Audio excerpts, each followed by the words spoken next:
How's it going, everybody? Today I'm going to be reviewing the Tornado V2 3x3, which is a 3x3 that recently came out from X-Man Designs. So here's some basic context for the Tornado V2. So back like 5-6 years ago, X-Man Designs had just started up and they released a 3x3 called the X-Man Tornado.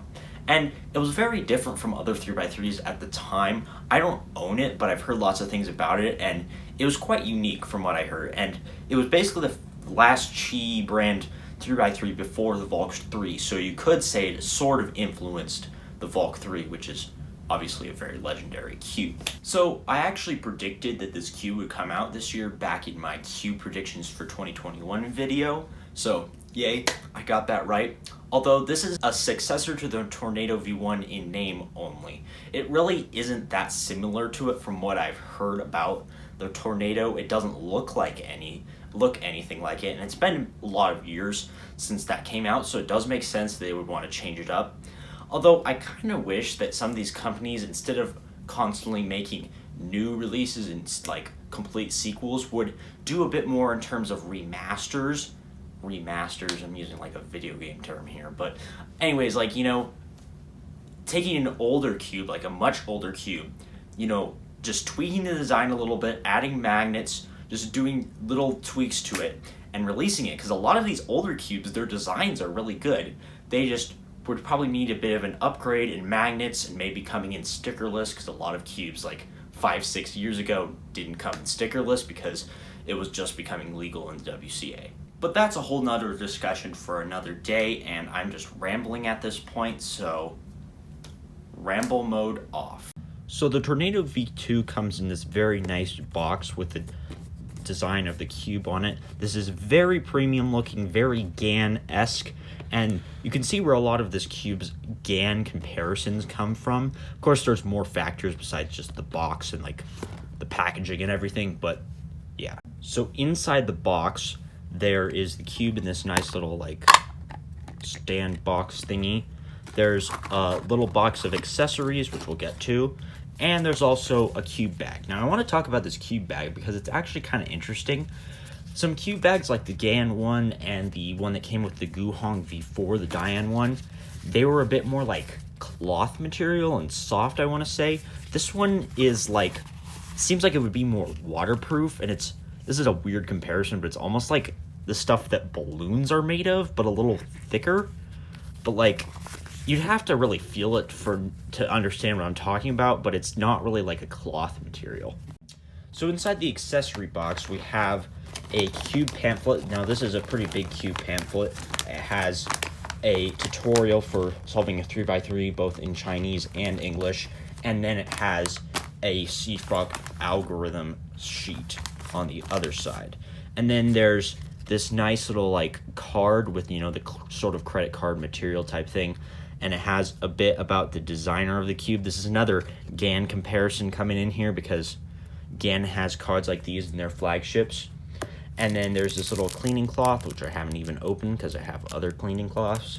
And then we have the tensioning tool that tensions everything as long as you have the proper screw head on here, which you can change out.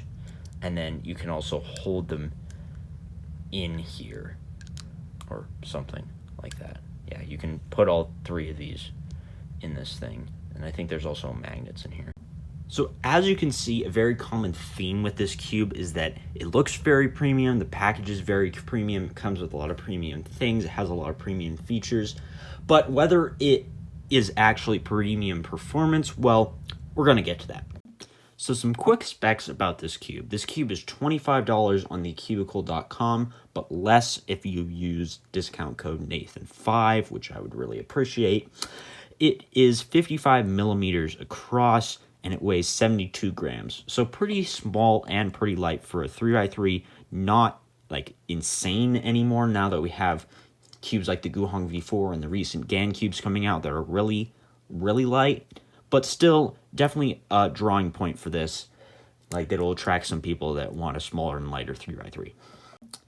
First turns of this cube, I was surprised at how soft and quiet it was. It's probably the quietest 3x3 that I have, which is definitely something that is good for a lot of people, especially depending on what environment you're cubing in, where you don't want to be super loud, you know, stuff like school, etc., etc.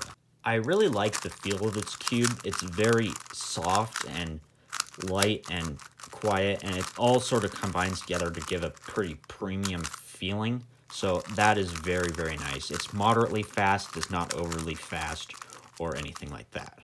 Since last week I made a video discussing my theories on why people disagree so much about magnet strength in cubes and how there's actually two different metrics that people use to describe cube magnets when they're really different things, I kind of feel obligated to use that same system and those same terms to describe the magnets in this cube. Now obviously this cube is going to be a bit different because it has a customization system and there's 5 different magnet settings, but I'll do the best I can. I have the magnets on like medium right now, the 3rd setting, and the magnet feel and magnet pull are both about average. By the way, if you have no idea what I'm talking about, check out last week's video. It's pretty cool. Now, from what I can tell, the magnet adjustment, when I've done adjusting on it, it seems to affect more the magnet feel than the magnet pull, which makes sense because it changes the distance between magnets if you know how the adjustment works. But yeah, not much to say on the magnets. I thought the middle setting was just fine and just appropriate for this cube, so yeah. So as you can see, I really like the Tornado V2. I think it's a great cube and a great option, especially for only $25 if you want a really good premium feeling cube for not too much money. And it's got a really nice premium feel. It's really smooth, really light, pretty fast but not overly fast, and it's very quiet, which is basically all the things that people seem to want in cubes nowadays. However, there's one problem with it that if it had been fixed, it could have gone from being just a great option to an absolute main killer. So to look at that problem, we need to go under the center cap into the tensioning system. Now, before we do get into the tensioning system here, I do want to point out that the center caps on this cube are weirdly hard to remove and put back for seemingly no reason. Obviously, this isn't the big problem that I had with the cube. I'm not going to be like 0 out of 10 because the center caps are terrible, would not recommend. So as you can see, this is not a normal screw-in spring, not in the slightest. It's got its special customization system so that you can customize the screw and spring easily. Now the spring adjustment I didn't really have any issues with. To do the spring adjustment, you take the prong tool for this, or fork or whatever you want to call it, and you put it in these little holes and you turn it clockwise. That'll adjust the springs. I didn't really feel the need to do this. I tried it a couple times, but I was fine on the default setting. However, the big issue here was the screw tensioning system. Now, if you know anything about the spring and the screw, the different things they adjust, the spring mainly adjusts the speed of the cube, while the screw adjusts the corner cutting, the tightness of it, and like how much it pops. So, spoiler alert, this cube is incredibly tight. Even on the loosest setting, which I have it set to right now, it is really tight. Like, it doesn't want to move too much when I do this. And this causes a variety of problems. The main problem that this leads to, which of course leads to some other smaller problems, is that this cube's corner cutting is terrible. It barely corner cuts 45 degrees with a ton of force, and it can barely do anything past that. And the reverse can't do line to line, like literally just can't. And of course, the only reason that this is even an issue is because this cube just had to have a customization system. If this just was a regular screw and spring, this wouldn't be an issue because I could just loosen it a little more than what it is right now and probably fix the corner cutting issue, or at least sort of fix it. But because there's only 5 settings for the screw tension and I'm on the loosest setting right now, I can't make it any looser or have any better corner cutting. Even the smaller cuts on this cube are overly sharp and take way too much force than they should. And you know what bad corner cutting it causes? Lockups.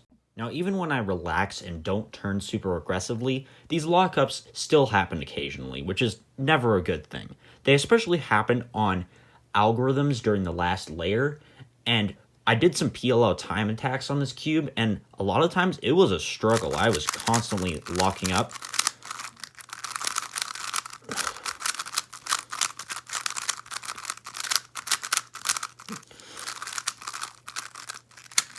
like that. I want to reiterate that this problem doesn't make the cube bad, it doesn't ruin the cube, just makes me like it a little less than I would have otherwise. I still sort of prefer to use cubes like the RS3M 2020 and Guohong V4 over this most of the time. I still like to use it occasionally, but I like those more because they have better corner cutting and they have more smoothness in between each turn, which leads to a more consistent solving experience with less lockups and mistakes. So anyways, I would recommend this cube to someone who doesn't have a super aggressive turning style but wants a premium feeling cube without spending a ton of money.